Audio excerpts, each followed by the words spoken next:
Dolphins fan. Let's go!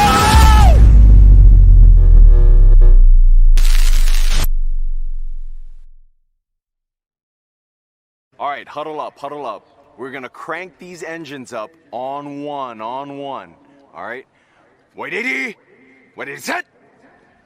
Drivers, start your engines.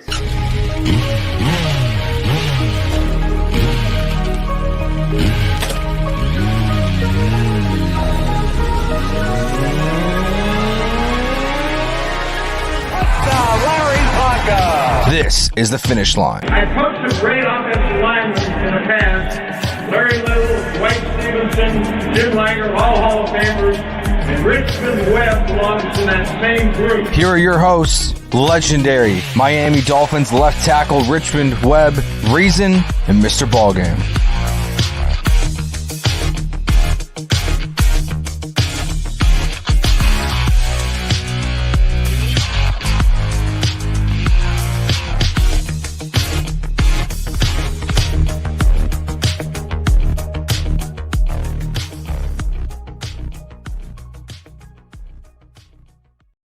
What is good, Fin Nation? What's good? It's your boy Reason, and we are back here for a later than usual one. But hey, we're still here, meeting you at the finish line. As always, we're your hosts. Of course, I'm Reason, joined by the legendary Richmond Webb. And tonight, we're going to call him the Dapper Yapper, Mr. Ballgame. Dab.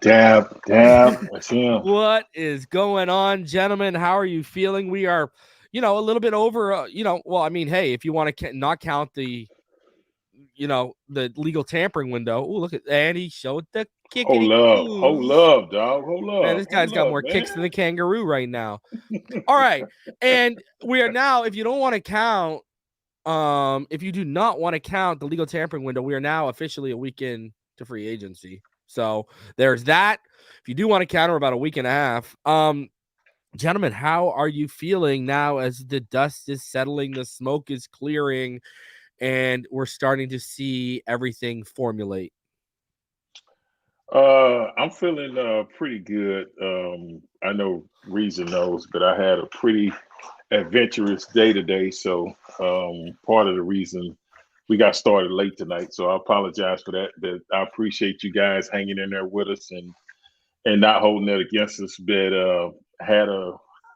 went to lunch, had a flat today, and then had to wait on the tow truck for about 4 hours and got my tire fixed back. Got home and this and that, and was looking forward to jumping on with you guys. So I'm glad I had an opportunity to do that. But like you said, Reason, we're already a week and a half in. Just depends on how you look at it. But so far, so good. Highly impressed. I think at times Mr. Ross has taken, some criticism for some stuff done in the past. But, I don't think anybody can argue and say that he's not committed to winning or he wants to bring a championship to South Florida. I mean, he's putting his money where his mouth is. And, a lot of times I've seen where other franchises or owners don't do that, but I think he's definitely committed, this and that. So hats off to him, this and that, and all that stuff is kind of behind us. But other than that, I'm feeling pretty good. I see my man down there with that button down on and all that, got the goatee trimmed up, Mr. Dapper. Look at him, player. How you doing, Mr. Ballgame? Come on, talk to us. What's going on, brother? Well, actually, I think I was the one that had us a little late. Track practices track has officially started here in Florida, and I coach the track team. So I apologize for that. For those of you that was sitting patiently waiting, we appreciate you being here with us. But gentlemen, I have to be honest, man. I think they took a extremely talented team last year, and they went out in this free agency and they smartly added pieces that are going to be highly productive. They may not be the names that some of the names we might not be as overly familiar with, but the guys that they brought in have been productive in places that, with the Fangio being brought in, I think David Long is going to take his play to the next level. I think bringing in Ramsey, obviously, that's blockbuster. Now you got arguably two of the best wide receivers in the league paired up with two of the top corners in the league. So teams are going to have to do some really interesting things to try to figure out how to beat us out on the boundaries. Take your AVG victory lap ball game. Go ahead. Right. Yeah, sir. They figured out how to get my boy back, man. Well, ball game. I wanted to say this to you. I think Melvin's gone with Malik and him, but I wanted to, because I know we got a delay right now, but I want you to hear this because I want to theorize with you on this, because this is something me, you, and the EM Dolphin fan have talked about for years now. And you see that Barry Jackson said Fangio got AVG on the horn and basically said, I want you here. I want you to come back. Bro, I think he's going to get looks on the interior now. I don't think they're just going to be rushing him off the edge. He's got the ranginess and the sideline speed, and he's way more instinctual than Baker. I think they're going to give him some looks in the interior. What do you think? Do you think it's about time under Fangio that he gets some looks on the inside? I think that they brought in a guy that could take a player like AVG and put him in a space that's unfamiliar with him and still be able to coach him up to a point that he can be over the top effective, bro. AVG is a superior athlete. I don't think there's any job that he'll shy away from. His athleticism and the size that he brings to the linebacker position makes him, in my opinion, one of our top athletes. And with Fangio being a teacher, bro, it wouldn't surprise me if you put a frame like that right in the middle next to Long, man, and then they get the best year out of him. The problem's going to be if we're going to be able to hold on to him next year if he continues to blossom like he did. I think his productivity took a bit of a hit last year because of the splitting the time with Melvin, but the kid has worked his ass off, bro, to be who he is. And when I saw the news about him being here, man, I was over the top ecstatic. I don't usually tweet a lot, but I tweeted about it, bro. Like, yo, they did it. They got my guy back, man. Since day one, Richmond. Since 2019, when I first met him, that's one of the first players I ever saw him like really hunker down on was AVG. Yeah, okay, that's my guy, man. Because I think he's special, man. He has a rare blend of everything you need, and he's so raw at times that you can take a guy that really truly knows the game, like a Fangio coming in, and really just harness that and turn him into a monster, bro. And I still believe in him that much. So, and ball game, can I be honest with you? And this is what I'll always give Gesicki credit for. As much as I harp on Gesicki, I'll always give him credit for this because they're just like Tua.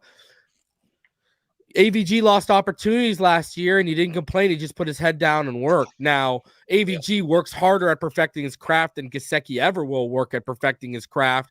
But AVG just put his head down and just kept working, and that's why I'm telling you, Fangio, I think Fangio is the perfect fit for him. And Malik Reed, I'm going to – listen. Look, and I think by trying him in the interior, it just adds another. Listen, you don't know who's the creeper, Deshaun Elliott or Holland, who's coming up into the box. You don't know. All the disguise we can do with these rotational pieces off the edge, in the interior, you got Ogba who can go inside, outside. You got Wilkins inside, outside. Siler can already go inside, outside. That's just on the front. You know what I mean? And then there's just so much. And then chaos. You can use. Yeah, bro, you can use Brandon Jones as a hybrid linebacker, like a Mark Barron type of stuff. There's so many things you can do. And AVG, if you use him and rotate him on the inside, not just off the edge, I think that adds another layer to their disguise. I mean, he's the perfect kind of guy. You could buck drop off the line right? And he's got the speed and athleticism to make up the ground and get back. So Right. I don't know, man. It just adds another layer to what Fangio can tinker with and toy with, and how he can make it a headache for opposing quarterbacks and offensive coordinators. So that's how I see it. I am definitely 100% happy about the fact that Vic reached out to him and asked him That's huge. to come back. Yeah, that is That's huge. huge. Yeah, That's massive. huge. Yeah. That is massive. Do we trade Brandon Jones for picks? I don't think they're going to trade Brandon Jones. They're going to keep Brandon Jones. Unless they like a stud safety falls in their lap and he just becomes throughout the season and they move him at the deadline, which I don't even think they would. I don't see Brandon Jones being traded to I believe that was Axel asked that question. So all right, let's talk about this, okay? Because and let's start off with you, Richmond. Ballgame was talking a little bit about everything that Grier's done, the moves we can all agree they've, when I did my grades, I gave them a B+ on their defensive free agency moves. It would have been an A if I didn't have to include Jake Bailey, the punter. But I gave them, if you're going on defensive moves alone, not special teams, then I would have given them an A. They would have landed at a 90 out of 100 for me. Okay. Offensively so far, again, your system's different than mine. Like in the US, anything over 75 is a B+ till you get to 80, and then 80 is an A. I gave them a 75. They got a 75.3 when they graded out offensively for me, and that works out to what is that, a C? That's a C, right? Yeah, C over here. Yeah, C. Yeah. So they got a C. Overall, it worked out to a B- if you add, because I gave everyone a numerical grade, and then I turned it into your guys' letter grades, right? And so they got a B- overall when you added in the offense and the defense and stuff. So, okay, did they upgrade the offense enough for you? And let's just not talk about the offensive line here, because that's what people are going to stick to, right? And we're going to get into running back specifically with some names later here. But let me just lay it out for you guys and get your thoughts, okay? Did they upgrade the offense in the sense of enough that Gesicki walked, they replaced him with Eric Saubert, all right? A guy who's more of a Durham Smythe, and quite frankly, I think he's going to be a better fit long-term, okay? But that's like the first example, okay? Offensive line, they just brought back Kendall Lamb, Gerard Christensen. I don't know if you guys saw the player interviews today, the media availabilities, but Feeney was told he's going to have opportunities. Sounds like he's going to be the guy battling Eichenberg for left guard. The guy with the mullet man we signed from New York. So probably better get ready to get your number 2 pencils out and put Feeney in a left guard if he's battling Eichenberg. They haven't even bought back Brandon Shell or any one of those guys for right tackle. Again, Kendall Lamb and Gerard Christensen are your options there. Running back, right? They brought back all 4 guys. And I was a little harsh on the Ahmed, and I gave the Ahmed and the Gaskin, I gave that a D because they're the same player. Gaskin just has better vision, and then Ahmed is just a little bit more explosive than the other one. It's the only difference. Same player, and why are we bringing all 4 back instead of just adding fresh legs somewhere? So, what are your guys' overall thoughts? Have we upgraded the offense enough? Because you guys know more than anyone. The film's out. Defenses are going to adapt. The NFL is an adapt or die league. So, did we upgrade the offense enough to where you're comfortable that, okay, there's going to be more wrinkles thrown in? We got some new have they done enough yet, or even close to it, for you guys to feel comfortable going into this year with offense as is so far? Richmond? I guess the way I looked at it is I think last year the majority of the focus was on offense, and with the additions we made, this and that, I figured they would make some additions, but I thought majority of the money would probably be spent on the defensive side of the ball, especially with Fangio coming in. But I do think we could still improve overall as an offense in certain areas. Of course, like you said, we'll talk about the offensive line and that, but like you say, some of the running backs, I think a couple of them you can keep. The thing I think that I do really like about it is some of the speed at that position. But bring in some fresh legs. I think there still will be opportunities. I don't know if they're going to try to address that need during the draft or whatever. I'm not sure what Chris Grier is thinking, or if they're kind of hanging around and hopefully they can, scoop a guy up a little later in free agency, this and that. There's no rush.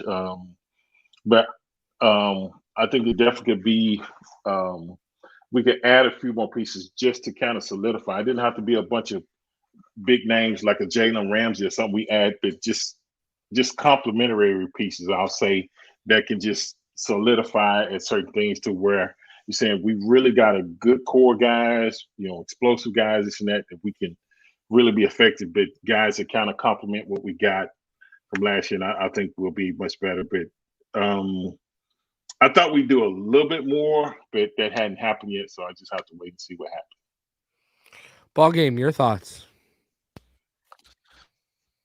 Well, I'm patient, and I think when I think about where we are in terms of what they've done thus far, I knew that there'd be some level of balance that they'd go about tinkering with both sides of the ball and adding additional pieces that would be highly effective. When you go back and look at where we were the best at, the passing game reigned supreme, and they wanted to go through the process. I think now of, I think it's a continuity thing. I think because they were first out the gate with this whole brand new offense, I think they want to take a look at where we were with, where we were with the guys that we originally had, because the offense was at times hell of explosive. And if you can get guys a little more comfortable with understanding exactly what it is that's being asked of them now in this second year, and Mike can take this offseason to add to what they did so highly effective in the first season, and get him the second phase of his offense installed, and then really take a look at what you're asking them, this offensive line and the auxiliary players, or the complementary players, then I think I think they just feel like maybe with that time and being able to have that, they've got what they need, and they can add some pieces possibly in the draft, or just wait. I don't know, but I know that when I look back over the season, right, the only thing that stopped these guys from being number one probably the whole entire season was just injuries, and you can't account for those. But productivity wise, nobody was really stopping us until we stopped ourselves, and it's unfortunate that it came to that. People adjusted, yes, true, of course, but we weren't as healthy as we had been early on when we was out here thrashing people too.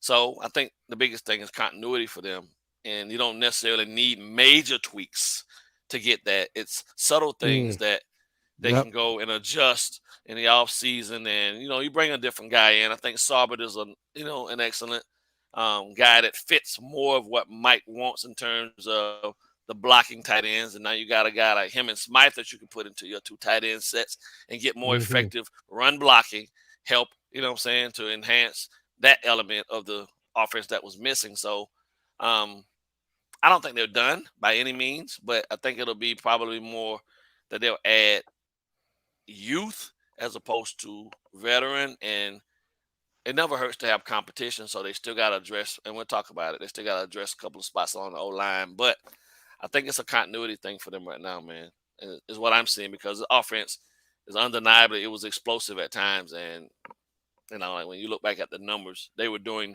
numbers better than the Kansas City Chiefs for a period. So, when you have that, if you can just sustain that and not have to deal with that injury bug thing that, clipped us here and there a bit, I think they feel like they're right where they are. Right where they need to be taken serious again, and make some serious moves in the AFC, bro. So, and that's I forgot to mention this. I forgot to mention this in the opening because I really wanted this player in free agency. And what's crazy is one of my favorite players ever in all of sports had this too. I don't know if you guys heard, but Foster Moreau has Hodgkin's lymphoma. He went through a physical with the New Orleans Saints, and the Saints discovered it. And so he wrote a big long post about how he's stepping away from football and he's going to, take on the new fight, cancer. And Mario Lemieux, one of my favorite athletes ever actually had Hodgkin's lymphoma too, and he was diagnosed while he's playing in the NHL. And I mean, that man came back and tried to, that man came back and was doing playoff runs after treatments. Like, he was just ridiculous. And then people, Thank God they you found hear it. great, I know, eh? So wishing nothing but the best for Foster Morrow and hoping he comes back healthy and strong and better than ever whenever he does. It was just crazy. I noticed it right before we went live here and stuff. So happened about an hour and a half ago. He made the announcement. So I just wanted to I forgot to say that in the opening. So anyways, all right, so let's talk about this, okay? So are the Dolphins being unreal? Let's talk about specific units here then, because we got two we're going to touch on here. Are the Dolphins being unrealistic, running it back with Austin Jackson and Liam Eichenberg based on what we've already seen? And there's further evidence today. This chart came out today, and this is basically based on the current 5 projected starters via our lads. If you go down to 22 here, you look at the Dolphins at 95 at left tackle. That's a 9 at left guard, and that's a 26 at right tackle out of 100. While Connor Williams has given us a 73. And good old Robert Hunt giving us an 84.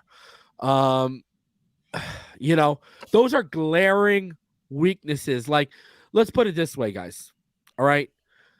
How many good teams do we see on this list that have 2 glaring weaknesses like that? Like, how many good teams do we see, right? Like, okay, let's just go through it. All right. Shout out your answers in the chat. Do we consider the Vikings a good team? Yeah, they're a good team, right? They're a good team, okay. Are the Colts a good team? No. Are the Saints a good team right now? No. Are the Falcons a good team now? No. Look at the Giants. Right? Like, my Lord. And we all think they might have caught lightning in a bottle last year. They're even more impressive if Saquon has a good year. You look at the Bucs. Are the Bucs considered a good team right now? No. And because it's going to be Baker Mayfield or Kyle Trask role in that. And everyone knows I love me some Baker, but I don't know if I can consider them a good team right now. But anyways, my whole point is the few successful teams here, like the Ravens, they have 2. They have a 30 and a 15. All right. You look at no successful team on this list. Okay. Here's my point. No successful team on this list other than maybe the Vikings, and we know what the Vikings are every year. What are they, guys? A one-and-done team every year in the playoffs, pretty much, if they get there, right? Yeah. Mm-hmm. Okay. Us and them are the only 2 teams you consider good with multiple bad projections on the offensive line, and one of those being under a 10 score. So they've got right guard at 7, and we've got left guard at 9. Like, even the analytics, we've gone over the film, so we don't got to go over the film ball game. We've gone over the film for freaking 3 years with these guys. All right, we've gone over the film. All right. We bring out these charts. I go over the PFF grades every week, and everyone knows how I feel about PFF. I trust my eyes more than some jabroni at PFF. All right. They won't even show me their grading basis.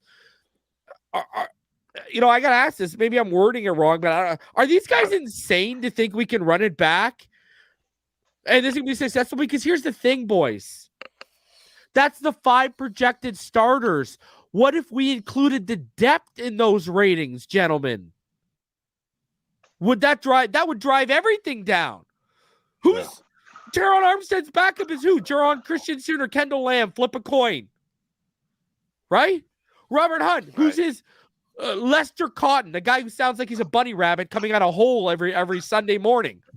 That's what his name sounds like, all right? Like, what is going on here? You know what I mean? We don't even have depth.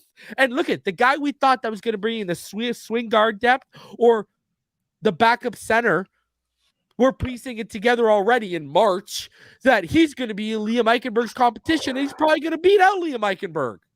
And what do Jets fans tell you? What do anyone tell you? Feeney, great locker room guy, great leader. You don't want him playing starter games, starter minutes. You know, that's the guy you want filling in for the rest of a game or maybe a 2-game stretch. You don't want him playing 17 games in a season. Your guys' opinion on this offensive line, because I know you said there's still time, but gentlemen, I think we all know we're not naive to the point where right tackles just don't get traded and cut. We saw what the market was. McGlinchey making $17.5 million, right? What's his face making 20? Jawan Taylor making almost $20 million. All right, we've seen there's a premium for this, and now we're dwindling down. We're like, guys, the best options are either bringing back Brandon Shell, bringing in Cam Fleming, or trading our second-round pick for restricted free agent Cowboys right tackle Terrence Steele, or other restricted free agent right tackle right now out there, Josh Nijman. Those are literally where we're backing up to right now, or it's you're full in on Austin. See, that's the thing, gentlemen. That's why people are getting frustrated, because you're positioning yourself where you're going to be full in on these guys because you're not going to have competent backups. What are your guys' thoughts? Well, I think the fans are definitely correct to be concerned, especially when you look at the grades.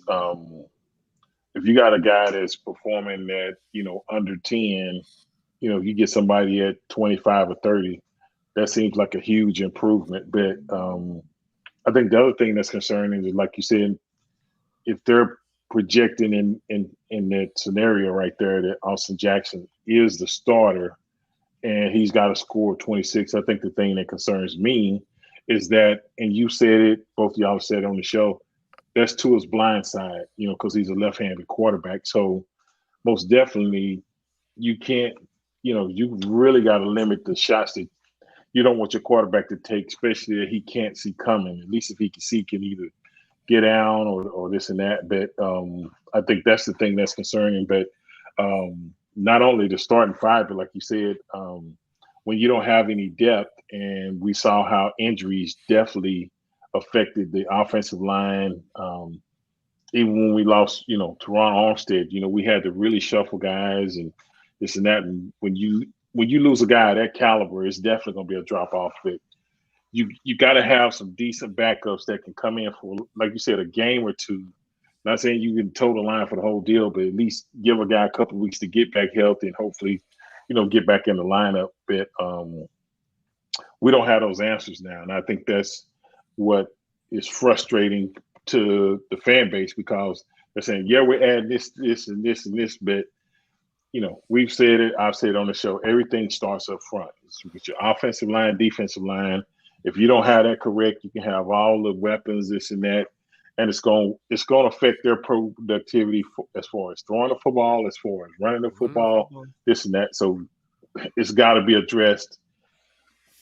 That's my problem, Richmond. People are going to come on and say, we're saying this just because of Tua. But you said it right there. It affects the running game, especially when – how many times have we seen, gentlemen, over the last 2 years when we can't convert a 3rd and 1 or 3rd and inches because we can't get the push, right? Like, this is stuff that needs – like, and gentlemen, maybe am I the last of your guys' breed? Am I the last of your guys' breed that believes games are won and lost in the trenches? Because I don't get this, what's going on, because that thought doesn't exist in the upper management. And a guy on YouTube is sitting here saying, I don't get it, because you brought it up, Richmond. I'll let you continue. Taron Armstead is averaging and playing about 11 to 12 games a season. You got to take that into account when you're preparing for the offseason. And we're just like, oh, this will be the year. You know, like, what? And he sucked it up with the pectoral strain or whatever. That remember he was told to shut it down right away. Remember? Yeah, he was on that. And I can't remember the game, but I think it was early on. I remember watching the game on Twitter. There was a game where we had like 3rd down and short. We threw the ball 2 times, 3rd down and short and 4th. Might have been a game or 2, but I remember it because people was like, why wouldn't we just run the ball? But that's when it comes important that you got to have a solid front up there, because if you don't short yardage, that's that's when it's it's nut cutting time. You got to make sure you get on that block, stay on it, and just give that guy a crease to hit the hole and pick up that yard. But sometimes that says a lot when you're kind of forced to throw in short yardage situations like that, when you should just be able to, lean forward and get the first down, or whatever. So, no, I agree. I think something definitely has to be done, and I know you want to give those guys opportunities. I have no problem with that, but you got to have some kind of succession or backup plan in the event that it doesn't work out. I think that would show that, okay, we're aware of the situation. We have addressed it. We're going to give them one more shot at it. If not, we're going to have to go another direction. And I think that needs to be communicated to the players as well. Not that, it's not that we don't like you, this and that. It's business. You got to perform. We need somebody there because we're trying to get things done. So everybody has a right to be concerned. I agree with you on that one. I can't argue that point there. I can't. But maybe Ballgame can. Go ahead, Ballgame. I ain't got no argument about it, man. I mean, I know without a shadow of a doubt that games are losses right up front on both sides of the ball. Right? If you can't effectively move defensive players out of the way to create those creases for you guys to run, then you're gonna have it's gonna be a long game, and you're gonna be resort to being one dimensional. You're gonna be forced to be one dimensional, and that's not where you want to be, because then defense up things exclusively to take what you're trying to do away, because you make it that much easier for them. I think I always talk about this as a coach, man. I've seen it firsthand. I fell victim to it early on in my career, where ego was a unfortunate part of some of the losses that we took, because I was too stubborn to adjust to things that I knew needed to be adjusted, and I was too loyal to players just a bit when I had guys that I knew without a shadow of a doubt would come in and could help, but I was trying to build the self-esteem and the confidence of a kid. And I learned quickly, though, that sometimes just because you love them don't mean you. And sometimes some kids just don't have it. And I always say, the fourth year is always going to know whether a kid's going to be able to stay or not in the NFL. Some show it earlier, and they blossom. Those are the superstars. Some show it in their last year right before it's time for you to have to pay them. I don't know where we are with Austin right now. I feel for him. I think he's a great person. But, we've seen enough to know that if they're going to bring somebody in, I think the person needs to be somebody that can truly challenge him for that space. Because if he beats out the person, if it's a legitimate competition, he beats out the guy for that job, then what is that saying about the guy that you brought in? That's always my concern too. That's why when you have an opportunity, sometimes I think it's more important you don't need Ferraris at all your locations. No, you don't. On offense. If the garage if the garage is shitty and leaking, you see what I'm saying? And if the garage is stable, though, you can have maybe one or two. Then you can have a Mercedes and you can have a BMW. You don't need too high end. You don't need a Bugatti, two Bugattis, a Ferrari, and a Lambo. You can get effectively where you need to get. Sometimes if you got Camrys work just fine too. They're dependable and reliable. Have 2 or 3 cameras. You know what I'm saying? You can have your high end AMG Mercedes and still be effective, because I don't know. Hell, Mahomes don't have no Bugatti over there anymore, but they got a wall in front of him. You feel me? Sometimes you got to go through the process of doing exactly. How about an Avalanche? How about an Avalanche? Yeah, well, but it's got to be on 20. It's got to be on 28 or better. You know what I mean? And you got to have at least 500 horsepower. You know what I'm saying? Otherwise, you ain't really doing it. But I think some ego is involved in this, man, and I just know. Like, when you look at how many opportunities they've given this kid, and they're going to give both of them. I think they're going to give both of them every chance to get it figured out.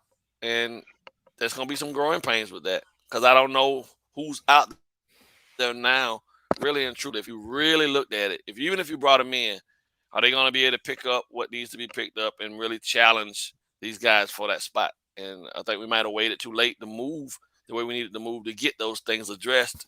And we went different routes with the money. Unfortunately, it's going to be one hell of a job for Butch, man, to figure it out. That's what I'm That's what I'm saying. Butch has got one hell of a job on his hand to get Austin and Liam turned around. And he's going to have to rely on the other 3 intricate pieces to mesh all of these things together. And Armstead's going to have to do something he never did before. He's going to have to play through a little more pain because he's the anchor of it all, right? I mean, the veteran leadership at this point is going to have to be relied upon. And it's crazy fact that it's going to be Robert Hunt that's going to have to help Austin Jackson get better when Hunt was clearly taking rounds after him, and he's outplayed him.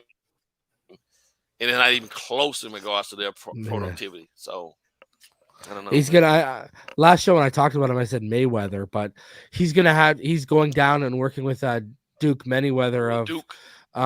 With O-line mastermind, so in Texas there. So, Duke, brother, if you turn this guy around, you are going to be on the Christmas card list every year from me, right? You're going to get a nice family photo and a freaking basket, a fruit basket every year if you can turn that guy around. I swear to God. All right, jeez. My Lord, because I don't want listen. Looks I like want Tarzan, plays like Jane. Exactly. That was literally in my evaluation of Austin Jackson. If people go back and watch it, that was literally those words were in my bro. Oh my God, it was unbelievable. And people were just falling in love with the with the bone marrow story. And I was like, okay, he's a good person. That's great, but being a good person doesn't result in production on the football field. Thank you very much. Player. No, so let's separate the two. You know what I mean? So, I mean, hey, we'll see how it works out. But I want them to work out. It's better for me if they work out. It's better for all of us because then we don't have to spend more capital. I don't want them to spend more capital. Right. My whole stance is we've seen it. We know what these guys are. Move off of them now because this is what I've always believed in every sport. All right? My hockey team is suffering from this. All right? My hockey team was basically building a post-lockout dynasty, and they're suffering from this now. And I see Grier do this all the time. You have got to know when to cut bait with players. Waiting around and giving them extra or more opportunities than their play has already deemed can bite you in the ass. Either mistake they make can cost you in a meaningful game, and next thing you know, you're out of the playoffs, or it can end up costing you your job. And this is what I got to ask you guys. Could him neglecting the offensive line be long-term putting his job at risk? Let's say Tua gets hit. Let's say something happens to him again this year, and it's similar to what happened in Buffalo when Jesse Davis was an absolute turnstile and got Tua hurt. Let's say now it's Austin Jackson that does that. You can't blame the quarterback being injury-prone coming off the blind side when he's dropping back. I mean, and that's the other thing. Listen, I know a couple of his injuries have been from extending plays, and they've been more so his fault, right? But let's not forget, right, that one against Buffalo off that edge, that was not Tua's fault. And Tua has one of the quickest release. So when I see people say, well, he's just got to get the ball out faster. What are you talking about? Tua has one of the quickest releases in the NFL. He gotta get it out. You know what I mean? What, 1.5 seconds we got to get to right now? The guy's already at about 2.2, 2.3 seconds, right? So, you know what I mean? Like, that's why they talk about how, that's why they talk about how fast. It ain't real because then it'll be hot potato. It'll be hot potato then. Yeah. And that's, that's why people could see, that's why you can tell these people who don't understand football, right? When they can't put together that, the ball's out so quick because he's throwing to a spot. No, he's processing the defense. He's finding the window, and he's throwing like that's what when Trent Sherfield said the ball's out whether you're there or not yesterday. What do you think he was talking about? He was talking about whether you are at the spot or not, meaning whether you're coming out of your break or not. Tua is anticipating that window and putting the ball there. That's what he's talking about. It's all about it. Like that.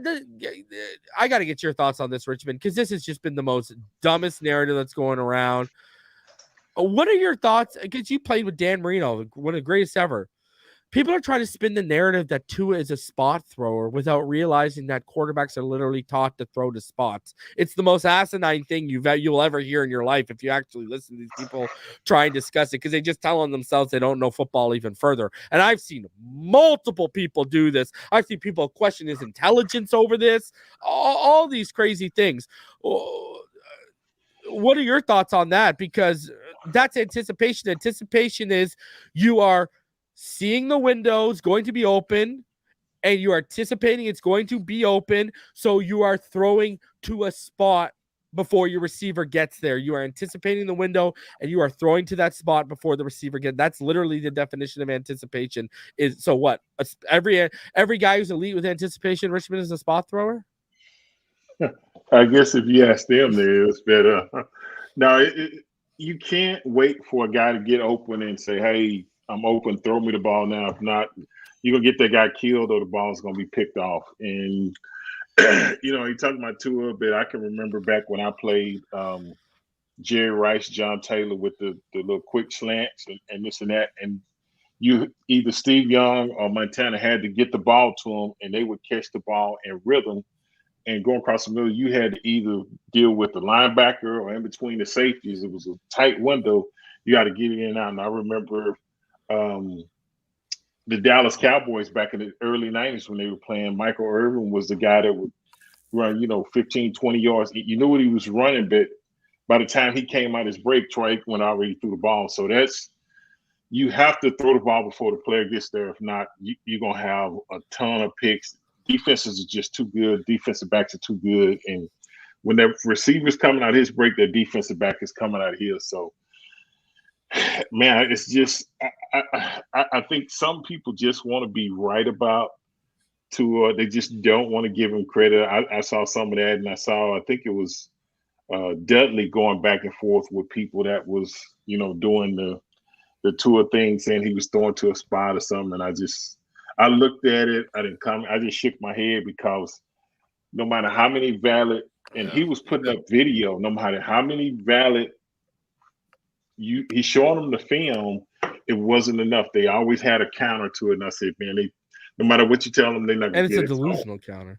All I got to say is to those people, YDKB, y'all don't know ball. That's it. Well, I don't know what to tell you. You just telling yourselves without telling yourselves. Go ahead, Ballgame.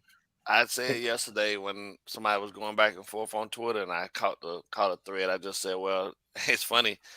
They said the same thing about Montana, and how did that turn out? And then Super Bowls. So I was like, yeah, keep it up. What do they think? What do they think Tom Brady was doing? Right? In that short intermediate offense, what do you think he was doing, man? He would hit Edelman and all those guys. It was a choice. It was out before they even came out the break. A lot of times, you can just tell the people who actually know ball or the people who actually play ball, because you don't have to play it to really know it.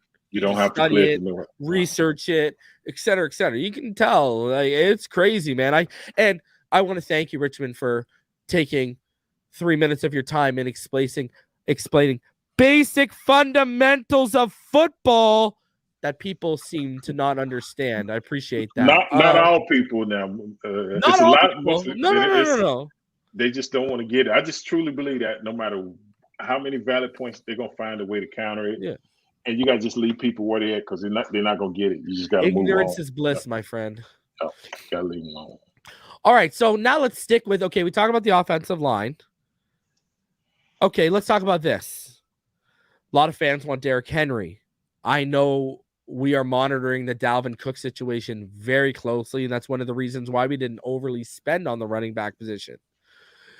A lot of fans believe that running back is perhaps the final piece this offense needs to really put us over the top.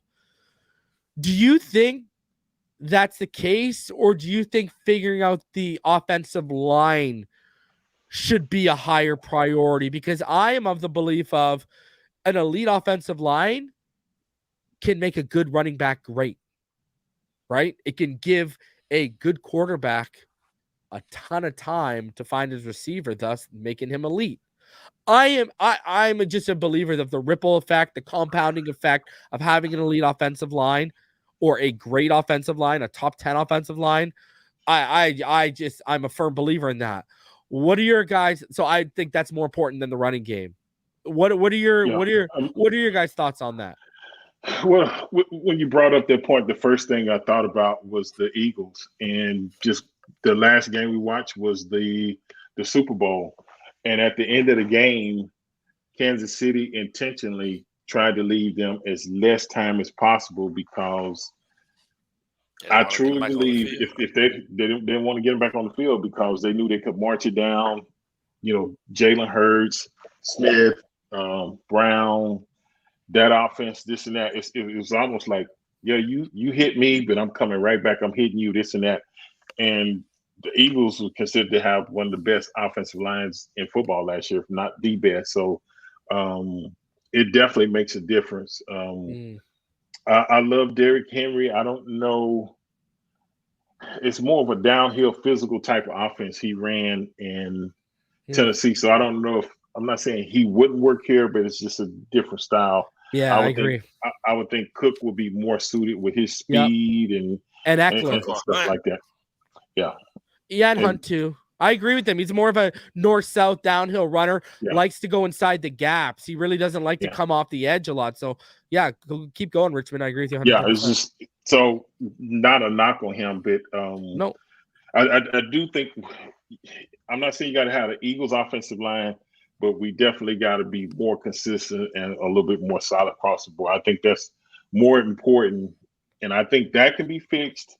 And I think, I love what you said in Ballgame said at the beginning of I'm patient because he knows it's a possibility that we could still get a guy like Cook, and it just, man, that would be sweet. And he's from South Florida. He get to come home, this and that, and man, it would be crazy. I was just talking to somebody about their season tickets. I was like, man, the value of the tickets and stuff is going up. So it's just it's great for Dolphin fans. You know how long it's been before, it used to be empty seats and this and that. And now, stadiums full, this and that. It's excitement is back and this and that. So we got to fix the offensive line, long story short. But if you can add a piece like a Cook or something like that, I mean, that really pushes you toward the top of the AFC. Only thing, like Ballgame said earlier, barring injury, if you can keep everybody healthy, then you got a hell of a machine on wheels right there. That's on nitrous right there. Yeah, like that Avalanche. I know my homeboy got down there. He won't get the keys, nobody. But that's my that's my thought process, y'all. Go ahead, Ballgame. Man, what was the question? Give me the keys to the Avalanche. Is running back the final touch of this offense needs, or is figuring out the offensive line a bigger priority to you? I think across the board, man, we're gonna all agree that I don't think it matters who you put behind the line if the line is good enough. You know what I'm saying? Better. Yeah. They obviously have to do a better job of those two spots. I'm okay with the 3. The left tackle, saying if he give me 14 games, man, I'm in bliss.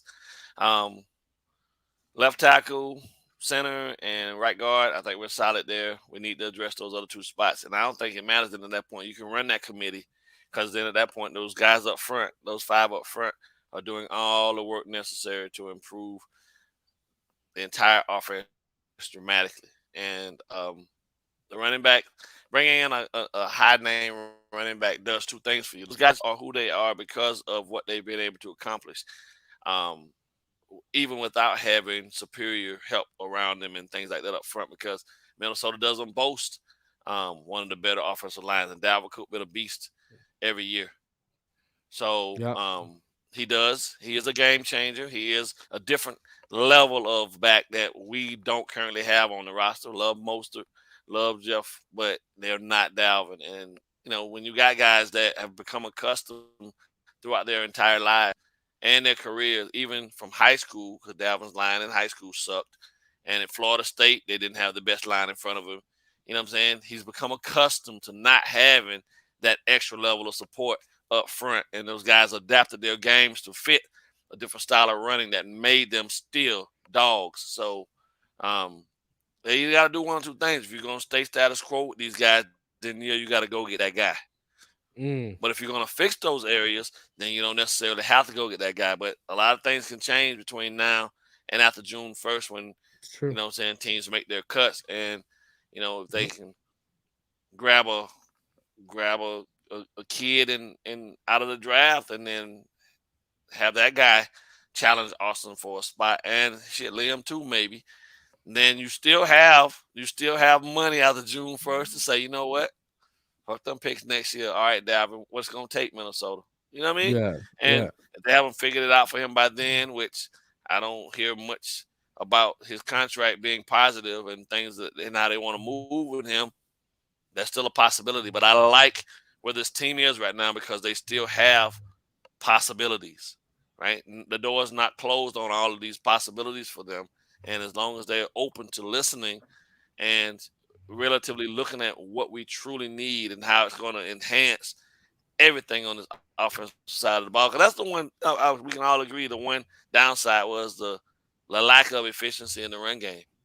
Yeah. They were passing their asses off and people couldn't stop it. But then when you went through the process of the little success we did have in the run game, when they took that away from us, it just put too much pressure, I think, at times on the offense to produce, and you can't pass the ball 95% of the game. That's just asinine to think that anybody's gonna have that type of success. So yeah. So again, recap: you either fix the line or you go get that dog. Well, maybe you go back and get a guy who has already been on this team before. I don't know if you guys have seen him, but if you remember in 2021, do you remember this guy? Do you remember DJ Fluker? DJ Fluker. Look at what DJ Fluker was, and now look at DJ Fluker now.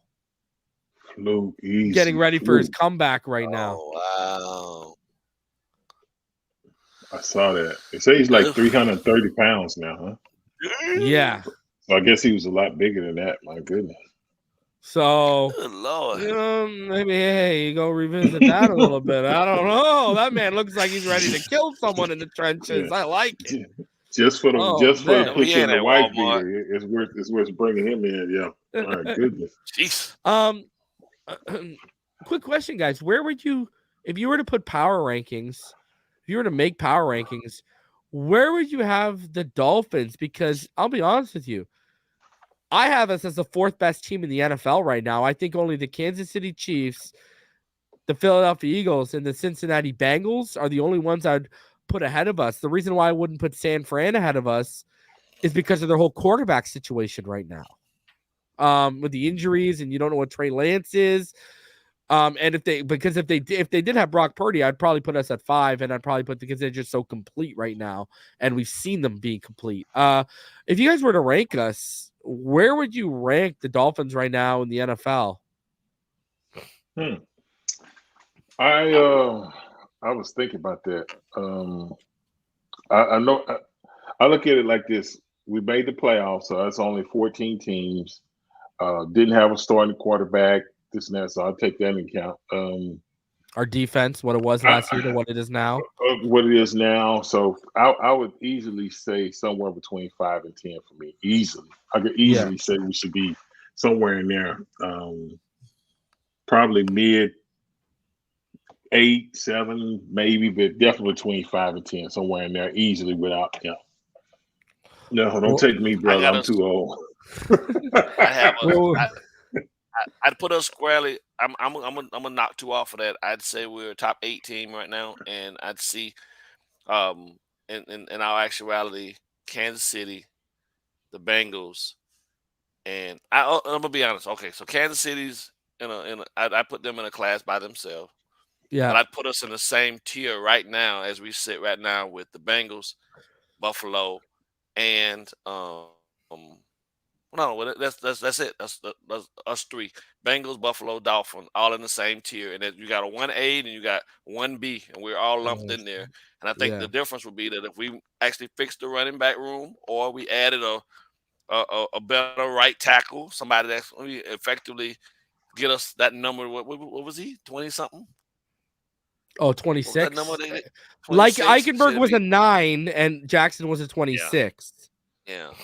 You can only have 1 week link. We've talked about this, right, boys? You can only have 1 week link. It's 1 week it's link. hard when you got 2 because especially on opposite Right. ends because you can't pull guys to match. Like you can't slide protection to mask that. Like you just, anyways. Go ahead, Ballgame. Sorry. I'd say we're a solid 5 right now, right? Yeah. And I just say that just to give us some room to still move up because you got to factor in that Philadelphia is still Philadelphia. I mean, you got to take one team from the NFC. I'm not really that concerned about any. Yeah. So yeah, I'd say Kansas City still, Philly, and then 3, 4, and 5 could be any of us, but we're in that top 5. Well, if you want to argue that you know, we haven't why I done have enough the just yet, Bengals. then you can knock us down to 6. But see, I get that. That's why I have the Bengals ahead of us because I think they've continued to get better, but they've also got the experience. The reason why I think we're better than the Bills is because they've lost Leslie Frazier. They've lost a big key piece on defense. They're not getting. I see them regressing. So that's just me. But I do agree with you. Like, I would have the Bills right behind us, basically. So right. That's how I feel about it. So sounds good to me. Okay, so that said then, all right, let's go off your guys' top 8. Based off your guys' top 8, would you agree with Dan Orlovsky here with what he said when he's asked if the Dolphins are legit Super Bowl contenders? In the pecking order of the AFC. Yeah, legit AFC title contenders if they stay healthy. And the AFC we know is absolutely loaded. I think the reality is this. When Tua was healthy last year, this was the best pass offense in football. He averaged 8.9 yards per attempt, 13.7 yards per completion. Those both statistically led the NFL. I mean, just for more context, their offense, when he was healthy, playing quarterback, 6.7 yards per play. The Chiefs, led by Patrick Mahomes, averaged 6.4. So there is this reality. Tua, go do it again. Can you do it 2 years in a row performance-wise? And can you finally stay healthy? But if that happens, this is a team that could be legit AFC title contender, AFC championship title contenders. And I think that's the big question moving forward for this organization. I thought it was a no-brainer to pick up his 5th-year option, given the performance he had on the field. And no one is a bigger fan of the kid than I am, so I hope it happens for him. So what are your guys' thoughts on that there? There's more to the clip. He goes on and I mean, I could play it if you guys want, but he talks about, I don't know if you guys want to see it. Let me know. But he talks about, you want to see the rest of it? No. I saw it because I was watching it on the way home, and that's when the rest of it was when Tannenbaum, and everybody's negative, bro. But what I 100% agree with what Orlovsky is saying, right? Bar any injuries, it's gonna be really damn hard and difficult to stop this team. And people can speculate and say all of these different things they want, but the stats don't lie. At the end of the day, the statistics don't lie, and this team was upward trending, and they were kicking everybody's ass, and they were the number 1 pass offense in the league.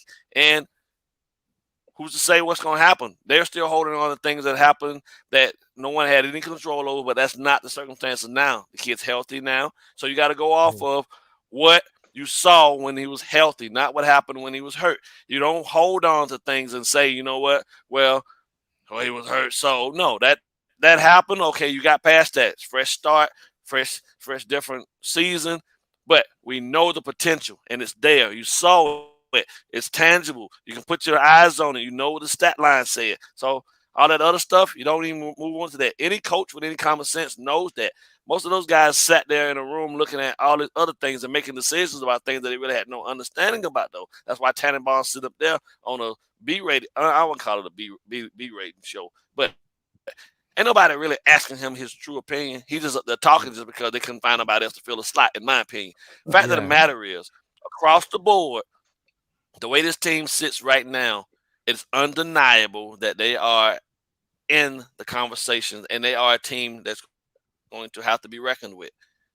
You got to play the schedule, of course, but if you look at it right now on paper, if they started the season today, there's no way you can deny that the Dolphins are not a top 8 team in this league with a chance to represent the AFC.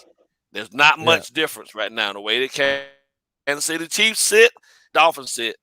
It's hard to argue which team you're going to actually pick because they have a quarterback, but we got a lot of other stuff that they don't have.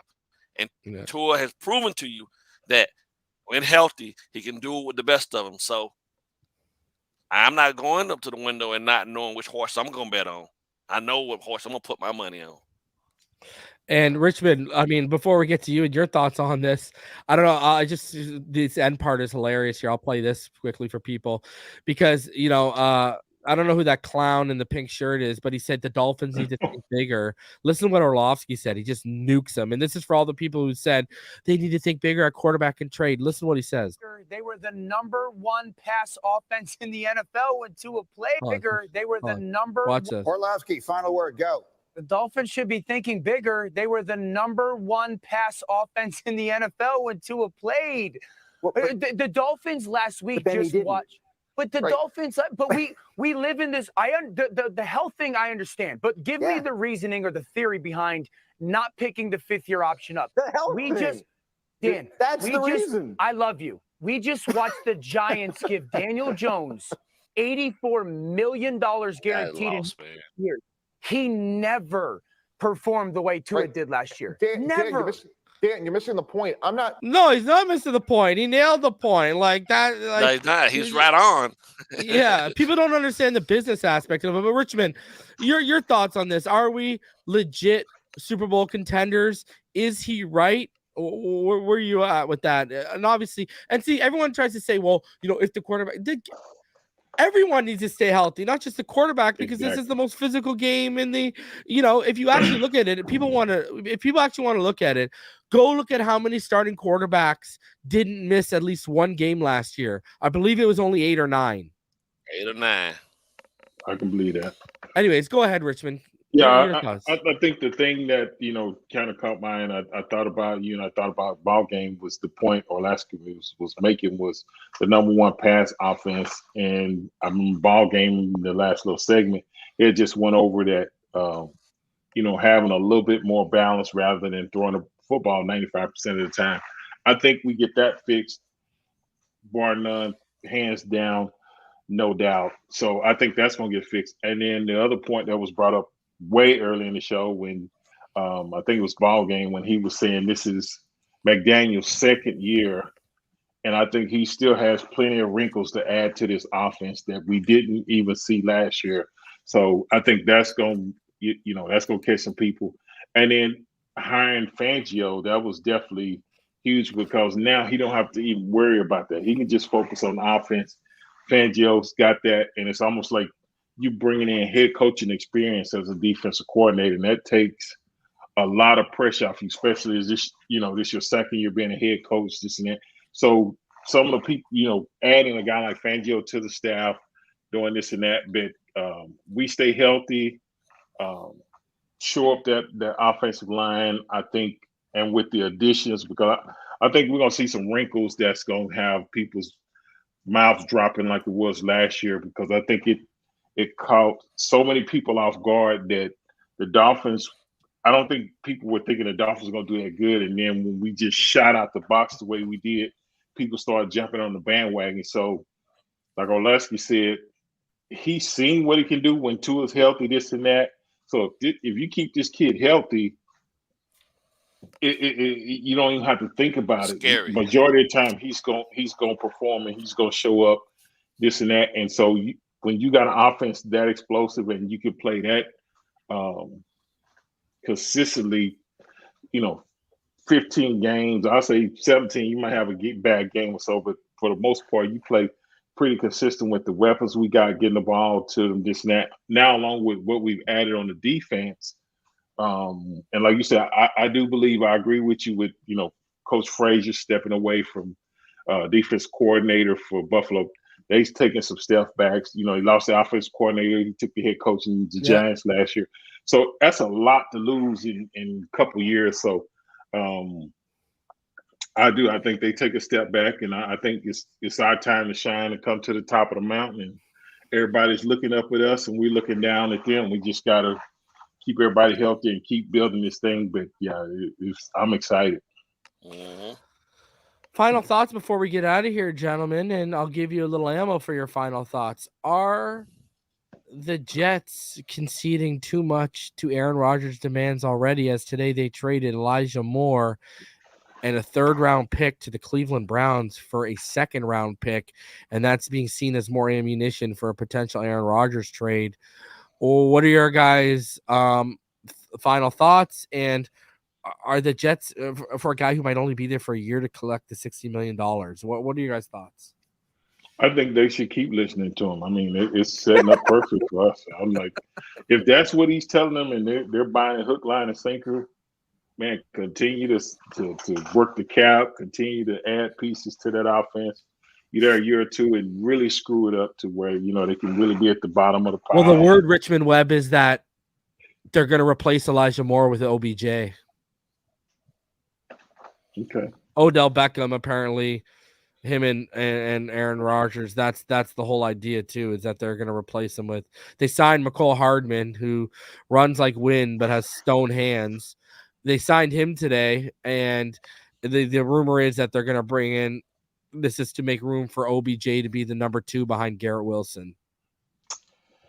And you could be creating a monster. I don't know OBJ or whatever, but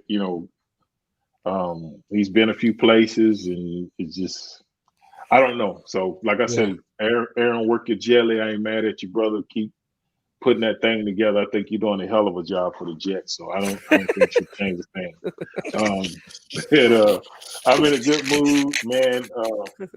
Only thing I need y'all to do is, I'm gonna give Ballgame by one more week. But if you don't come up off them avalanche keys, I'm gonna sick my Twitter people on you, and they're gonna come for you, brother. But no, I'm in a good mood. I'm enjoying having some fun with Reason and Ballgame. I always love being on the show with them. But man, I'm looking forward to next week. I'm in a good mood. So hey, JETS. That's what I got. Go ahead with Mr. Ballgame.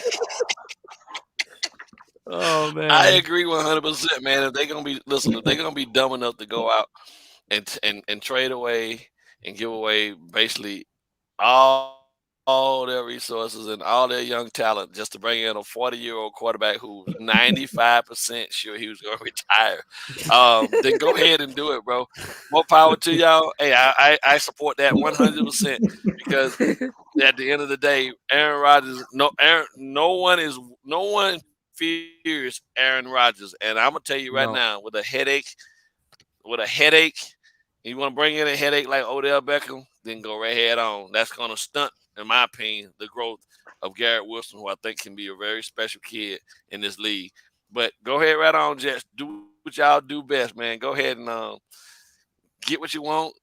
Hope it works out for you. Probably won't, but you'll stand by those decisions. And I think if I was Rob Saleh right now, man, I'd be looking on my shoulder thinking to myself, like, what the hell did I do, bro? Why the hell did I come here? Because this explains why y'all can't get out of y'all way.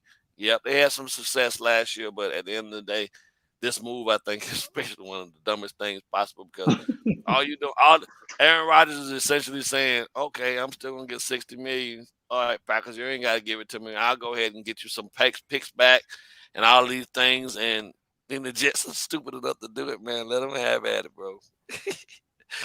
Bro, I feared Aaron Rodgers with Elijah more than I did fear Aaron Rodgers with OBJ. Let's put it that way. Exactly, man. Like that was a bad trade. I think Elijah Moore and Garrett Wilson were a very good young receiver tandem, and I don't know why they blew that up. I know Elijah Moore asked for a trade last year, but I would have asked for a trade if I had to play with Zach Wilson too. I mean, who are we lying to right now? You know what I mean?